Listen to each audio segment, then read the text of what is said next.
It's hard to see which bands do and which bands don't. Oh, trust me, if this was Santa Cruz, there's no way they would drop their guitar. Oh.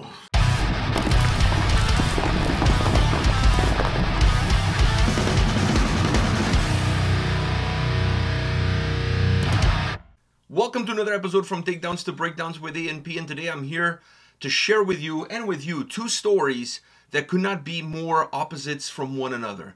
One story of a hero that dropped his guitar halfway through a song, jumped in the crowd to save one of his fans. The other of the touring business as we know it, the decline, the death perhaps of live music for extreme and extreme metal. Dude, that's like polar, like really, like, and also the severity of each situation. I don't know the first one, but it's, you know, pretty straightforward after what you just said. So which one do you want to start with? I kind of want to start with the smallest and go biggest, so the first one, because it's like a guy helping a grandma across the street and then she had a stroke. Yeah, so the first one is a good one. It's a good story. It's a feel-good story. It's a small, you know, light in a glimmer of light in a bad situation. So Trivium was playing a live show. Okay. Trivium was playing a live show, I believe was in Texas, and Matt Heafy was playing. He was singing, and then there's a crowd surfer that's getting closer and closer to the rail, but there's no security to hold on the guy. Oh, so shit. there's a chance that this guy's going to come over the rail and possibly break his neck. Yeah. Which I actually saw that happening at a show where there was a rail but no security, and this crowd surfing dude went over and just smashed his head onto the concrete. They had to call an ambulance and everything. Yeah, but dude, what's the point of having the rail if there's no security? Well, there was security, but not enough to catch every single person. Yeah, but that's the venue's fault there. And security, for that matter. But yeah. Anyhow, so he's playing the show.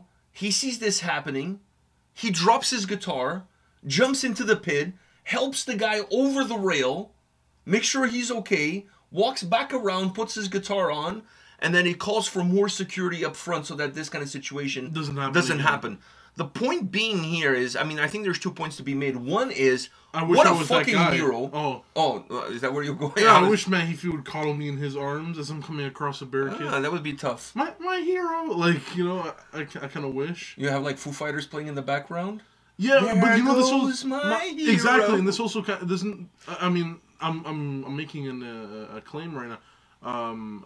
Doesn't this also mean that Trivium doesn't have the backtracking? Because then he wouldn't have dropped his guitar, or else it would have, you know, uncovered his facade. Whoever said that. I know, but it's hard to. Nobody ever made I know, that but claim. it's hard to see which bands do and which bands don't. Oh, trust me, if this was Santa Cruz, there's no way they would drop their guitar. Oh. Otherwise, the jig is up, my friends. The jig is up. It's like having a toupee and not wanting the gust of wind to come through, right? That's true. That's true. And then this is the gust of wind, and you walking into it. But what a fucking hero! Yeah, what a fucking hero! He dropped his guitar. I've seen the clip. He posted the clip on Twitter. Oh, okay. So well, I've seen the clip. He drops the guitar. The rest of the band is still playing because they didn't immediately realize what was happening. Then slowly they stopped and they said, well, we're not going to get things started again until we get some more security up front here because we don't want anybody to break their necks or whatever. Wow, like, I mean, first of all, like, kudos to him for having the eye to catch this and avoid disaster, possible disaster. Second, where the fuck is the security? Seriously. Yeah, it's a Trivium concert. The place looked absolutely packed. Where the fuck is security? I don't know. They don't got security like how we do. Maybe not. Maybe it's in Texas. Yeah, you know, maybe. They believe in survival of the fittest. And if you come over the railing and you don't survive, then you're not fit. So you're willing to go into no man's land. Yeah. All alone. I know, John Wayne. So John Wayne. I don't know. I figured he would. John Wayne. If he was alive today, he probably lived in Texas. I'm assuming. Yeah. Story kind of checks out. I'm just saying, story kind of checks out. But you know what though? Him posting on, did he post on his own social media or Trivium's? No, his own. Somebody else was filming the whole. I mean, I guess they were taking a clip to post on social media, anyways, and this just happened. Yeah, it was very convenient that it happened while somebody was filming. No, I'm just joking. Yeah, that's the real. Oh wow! What We thought I went for the backing tracks, but really I should have been going for this. I know, big conspiracy theory. He was a planted fan. He was not really a fan. He's the tour manager. Oh my god! He's the tour man.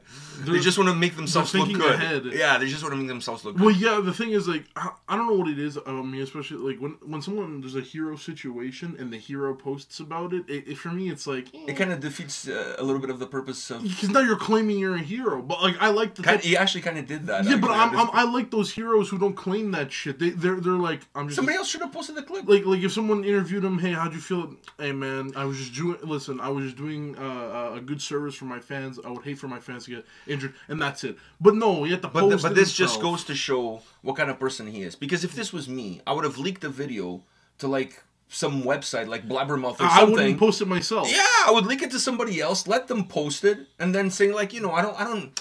Listen, guys, I don't need the praise. I don't need the praise. I just did it I didn't out of the catch goodness that of part. my... I didn't even catch that part, that you were the one who was going to leak it. Yeah, I'm the one leaking it. It was already leaking, though. I'm the one leaking it, and then I'll be like, guys, like, you don't have to post this everywhere. I would do this for anybody, like... It's like having me, like, film you, bring someone across the street, or do, like, a very simple deed. No, but I'm the one behind the camera. It would be like me throwing somebody who doesn't know how to swim in the water, and then jumping in, and then you film me jumping in and saving them, when I was the one that actually caused it. Yeah. But anyways, that just shows you what kind of person I am. Where was Antonio in the situation? Oh, I was in the washroom. Yeah. So who was filming it? I don't know. Just a bystander. I think it was the mother of the child. Just a bystander. So anyhow, that would be me. But that's the type of person I am. If there's like a hero situation, I always love when the guy is like, or the girl, whoever it is who's the hero. I always love it when they kind of just act like it's just part of who they are, right? Because that actually builds my faith in humanity. Yeah, like machete skateboarder guy. Yeah. That killed somebody with a machete. Then turns out the guy was kind of a loony bin. And anyways, it's on Netflix. Go watch it. But like it restores my faith in humanity when people do like heroic acts without a second thought. Right? It's something that's like... No, he did this without a second thought. Yeah, but then they don't claim it. Oh, which means that for them, this is something normal that shouldn't be appraised. It's just something that should be done by everybody. I love that shit. Because then that is the basis of what humanity should be going into. I do good deeds all the time, and I don't post them on social media. Just saying. Just because you don't see them doesn't mean I'm not doing them. Exactly. I'm just not taking claim. I just don't want the because once you get the validation for it, that's not what it's for. That's not what it's for. It's for what you did. I do at least 10 good deeds a day. I just don't talk about it or post it. We all look like such dicks. This guy did something nice and we're pissing on him.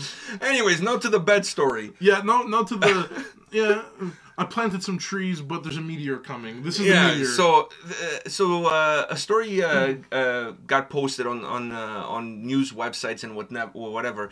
Dez from Devil Driver, he's also a band manager. He manages bands such as Ginger and Cradle of Filth, amongst many others.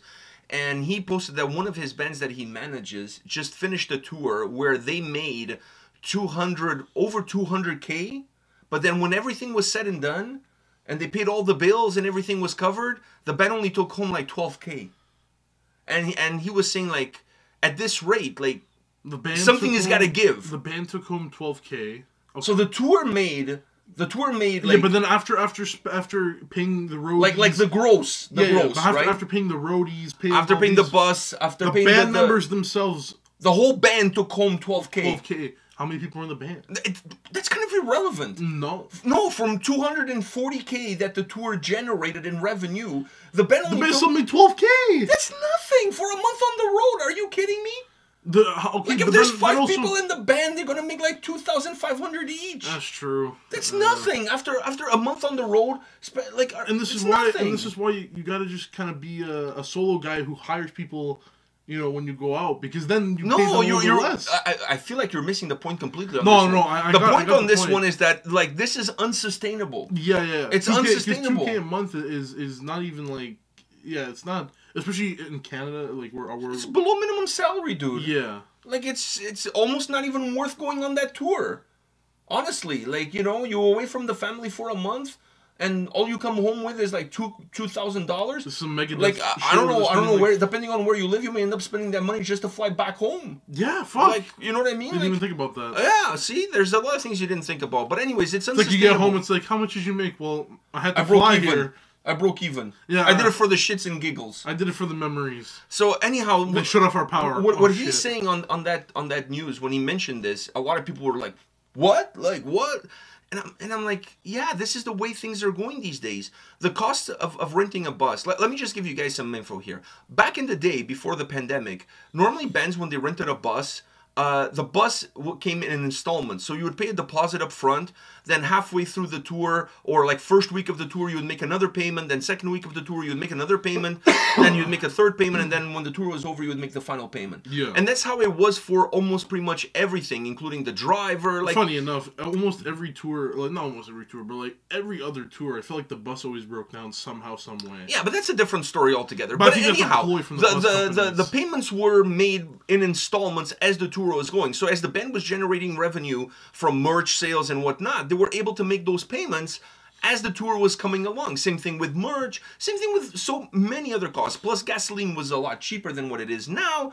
What bus companies now charge for buses is a lot more because there's less, because companies got rid of buses and companies went bankrupt during the pandemic. There's less bus drivers, so now they're charging more. The crews now cost more. Everything kind of doubled or tripled cost-wise. But the ticket prices are still kind of the same. And the money that the bands generate is still kind of the same. So how do you fix this? And what he's saying is the price tag is going to be dumped on the fans. Like tickets are going to start costing more. I went to a show. I'm not going to say which show it was. The T-shirts were $55. Yeah. I used to think that 50 was a lot. Fuck, we jumped the shark. We're at 55. I used to think 50 was the headliners, but it wasn't even a headliner band. No, but now all bands have to charge the same thing. Because if the headliner charges 55 and the other bands that are there supporting charge 25 and 35, then people are going to buy their shirts, not the headliner shirts. Guess what? Those people are not going to be invited to any more tours. So everybody kind of has to charge the same rate, which is so unfair for the guys opening.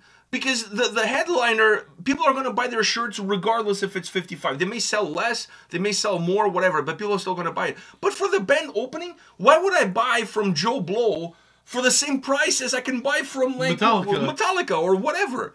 Like, it's not like their sales are going to be like so little compared to everybody else. So it's such a fucked up ecosystem right now. It's not even funny. So what he was saying in the article is that tickets are going to start costing more. Now, if tickets start costing more, by the way, that concert that I went that the shirts were 55, the shirts were more than the tickets. Let that sink in. A ticket was 50. Taxes, everything, 50. The shirt, 55. A hoodie, 100. 100? 100. And it was not even like a Champions hoodie. What the fuck? It was just like a, I bought my shirt from a Gildan hoodie. What was my Straight from the Path hoodie? That was Champion. That was like $60. No, 80. That was 80. Still. That's now feels like a steal. That's a steal. Like, feels like a steal now. Because the t-shirts were 40. The vinyls were like 60 or something. It's ridiculous. So what's going to happen? Merch is going to be more expensive. Yeah. Which, like I said, if the headliner charges a price, everybody on that bill is going to charge the same price. This fucks up the opening bands. Because nobody's...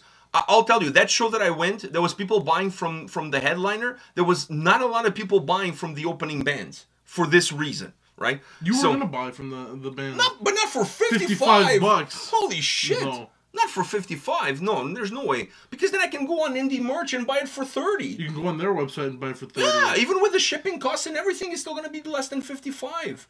And when bands don't sell their merch tour, they dump it on Indie Merch. So if you go to their website after a tour, you can pick up the merch that didn't sell from the tour on their site for cheaper. So why would I buy it when the band is on tour? Not for 55. I want to support bands all day long. But this is ridiculous. Yeah. Then what he said in the article was that what's going to happen is ticket prices are going to go up, right? Because the bands, in order to make the tour profitable, they're going to put extra costs that are going to end up falling on the lap of the promoters.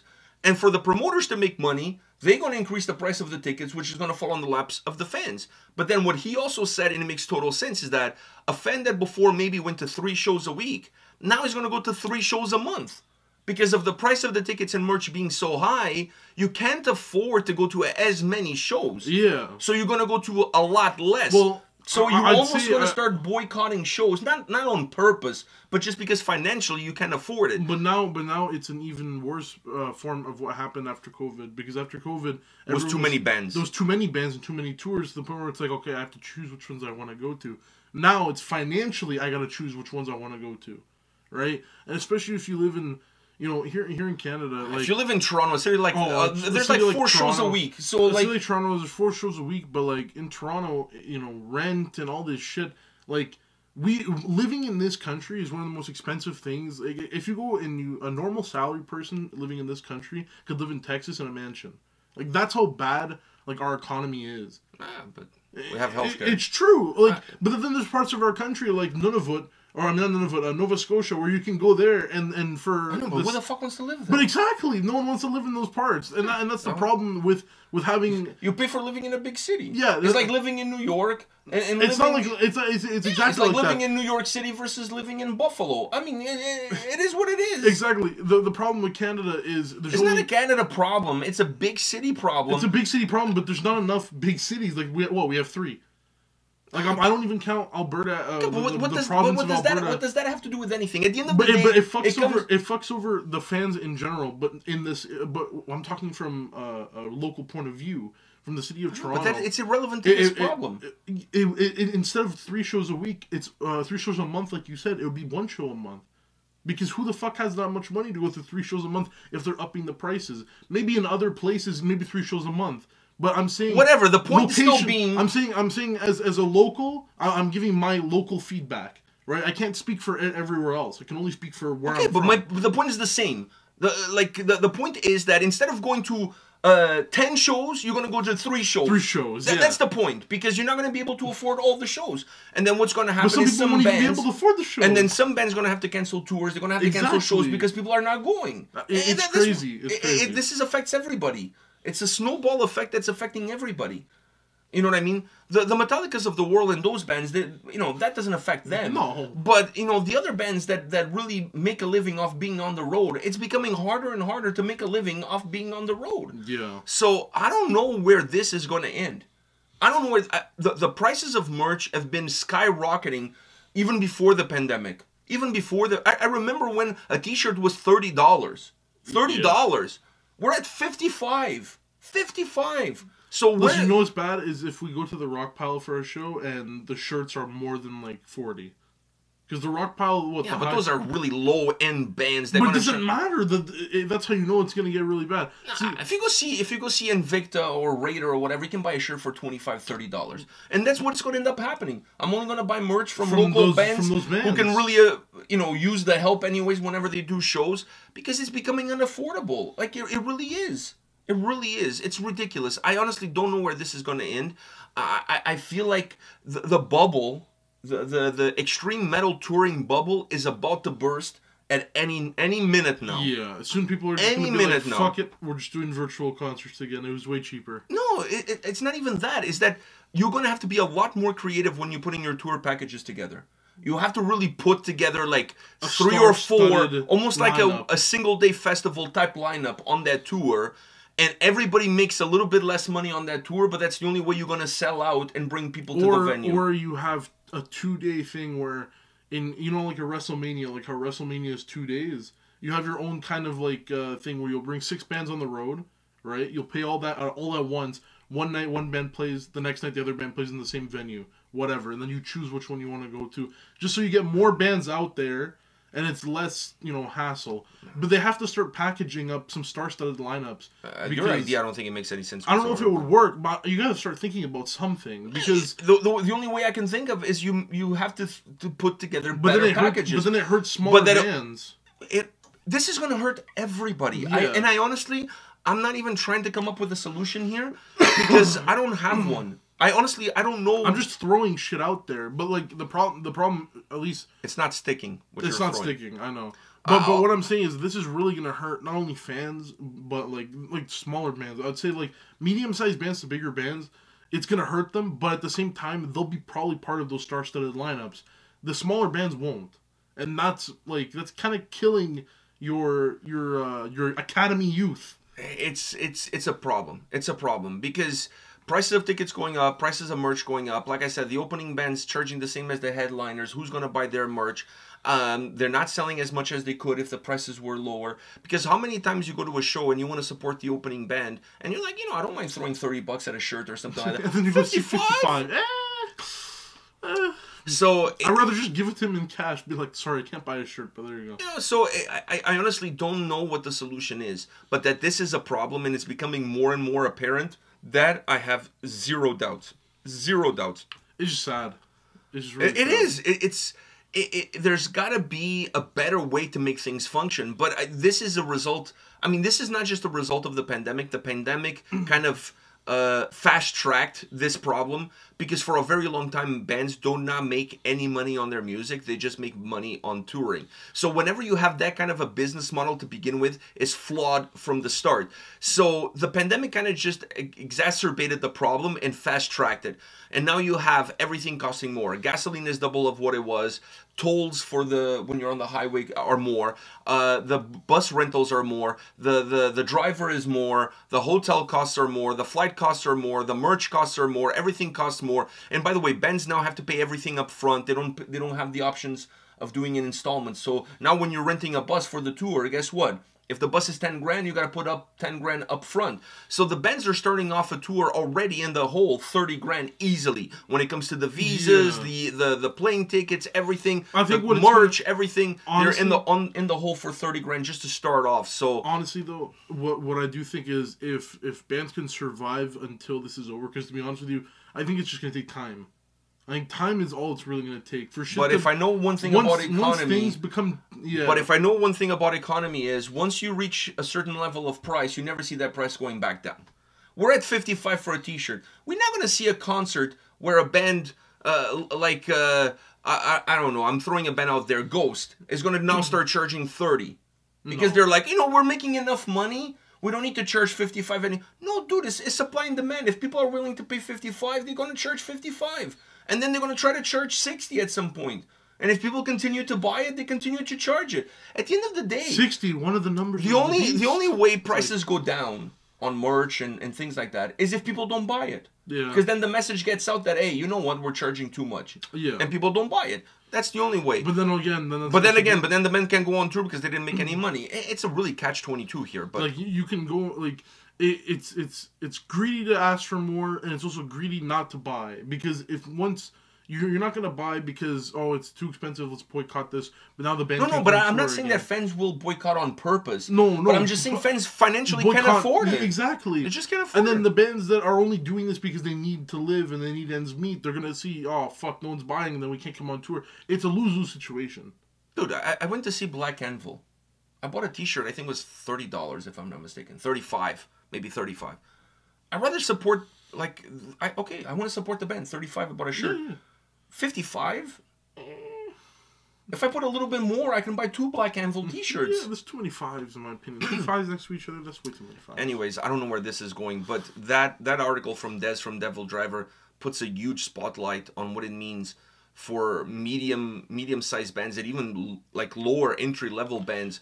The struggle is fucking real. Sadly, this will if lower bands don't don't pick up their pace. Like for example, the friend of mine who's going on tour now, he got a deal for the van for him and his bandmates for I think $1,200 for the van for the entire tour.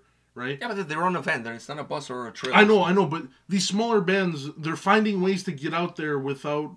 Yeah, but they have to pay small venues. Small venue, but they're doing it. But they have a side job. It's not like this is their full-time job. Exactly. We're talking about bands that this is their full-time gig. Exactly, but that's what I'm saying. It's going to come to a point where smaller bands, if you're not getting the exposure, it's going to come to a point where bands like The Agonist, for example, who broke up, who come to a realization that it's not viable anymore. It's not viable. We as a band cannot exist anymore because it's not viable. We're not making money on the records when we release them. When we go on tour, we come back home almost at even. Yeah. So why the fuck are we doing what we're doing? That's what I'm saying. And bands break up. And I think you're going to see a lot of that. You're going to see a lot of that. And it's not even going to be because, we have fights. No. It's just we can't. It's not viable. Affordable. It's not viable. We can't do it. It's not viable. And it's really sad to say. It's really sad to see because I think The Agonist is the tip of the iceberg. Yeah. It's the tip of the iceberg.